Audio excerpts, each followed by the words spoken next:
এবার হিপোক্রেসির দ্বিতীয় উদাহরণ দেখুন। যে পাকিস্তানের হাত থেকে পরাধীন বাংলাদেশকে স্বাধীন করলো ভারত, সেই পাকিস্তান এখন বাংলাদেশের বন্ধু। আর যে ভারতের কাছে ঋণী হয়ে থাকা উচিত ছিল বাংলাদেশের, সেই ভারত এখন বাংলাদেশের শত্রু। পাকিস্তানের জন্য ভিসার শর্ত শিথিল করা হচ্ছে, আর ভারতীয়দের জন্য যাবতীয় কড়াকড়ি। একেবারে বাংলাদেশের হাই কমিশনার কলকাতা শাখার, তাকে ডেকে একেবারে নির্দেশ দেওয়া হয়েছে যে সীমিত করতে হবে ভারতীয়দের জন্য ভিসা। বাংলাদেশের জন্য ভিসার শর্ত, পাকিস্তানের জন্য বাংলাদেশের ভিসার শর্ত শিথিল করে দেওয়া হচ্ছে, আর যাবতীয় কড়াকড়ি হচ্ছে ভারতের জন্য। ফলে প্রশ্ন উঠছে, যে ভারত স্বাধীন বাংলাদেশের জন্ম দিল, সেই ভারতের প্রতি এখন শত্রুতার মনোভাব নিয়ে চলছে বাংলাদেশ। আমি সরাসরি কথা বলবো, আমাদের প্রতিনিধি সমীরণ পাল পেট্রাপোল সীমান্ত থেকে রয়েছেন।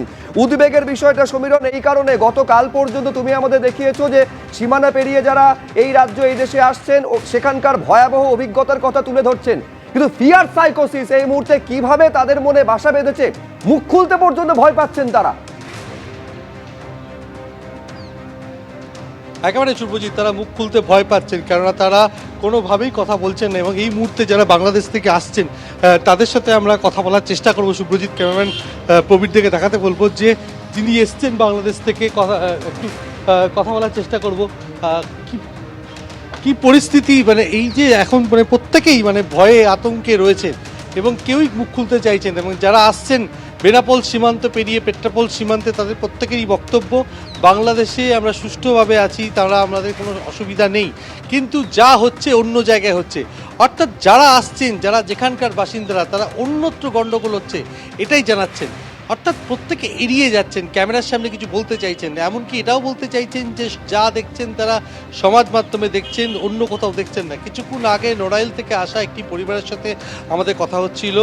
কলেজ ছাত্রী কন্যাকে নিয়ে তিনি এদেশের চাঁদপাড়ায়, অর্থাৎ ভারতের উত্তর 24 পরগনার চাঁদপাড়ায় যাচ্ছেন, কিন্তু নড়াইলে সেখানে সংখ্যালঘু হিন্দুদের অবস্থা খুবই খারাপ। তিনি যেটা জানাচ্ছেন যে তারা সেখানে খুব আতঙ্কে রয়েছেন, রাত পাহারা দিতে হচ্ছে, অবাধে লুটপাট চলছে, মহিলাদের কটূক্তি করা হচ্ছে, মহিলারা রাস্তায় বেরোতে পারছেন না, তারা আতঙ্কে রয়েছেন।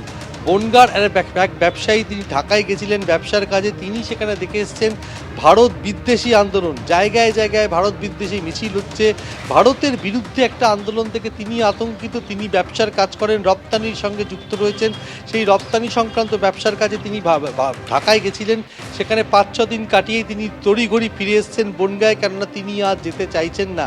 একই অভিজ্ঞতা অন্যান্য ভারতীয় ব্যবসায়ীদের, তিনি এমনটা জানাচ্ছেন যে সেখানে যারা ভারতীয়রা, গত কয়েকদিন ধরেই আমরা দেখতে পাচ্ছি যে ভারতীয়রা যেখানে ব্যবসার কাজে বা অন্যান্য কারণে যাচ্ছেন বাংলাদেশে, তারা তাদের বিদ্বেষের শিকার হচ্ছেন। একেবারে আমি বলছি সমীরণ, তুমি যে ছবিটা তুলে ধরলে, ছবি কথা বলে। যখন কথা বলতে যাচ্ছে আমাদের প্রতিনিধি সমীরণ পাল, এই লাইভ টেলিকাস্টে আপনারা দেখলেন সেই বাংলাদেশের বাসিন্দা পেট্রাপোল সীমান্ত পেরিয়ে যিনি এসেছেন, মুখে কুলু বাড়ছেন, অর্থাৎ কোনো কথা বলা যাবে না। একেবারে বার্তা স্পষ্ট, কারণ তাকে তো বাংলাদেশে ফিরতে হবে, তাকে তো ধনে প্রাণে বাঁচতে হবে, বাঁচাটা সব থেকে বড়। এই হচ্ছে বাংলাদেশের পরিস্থিতি।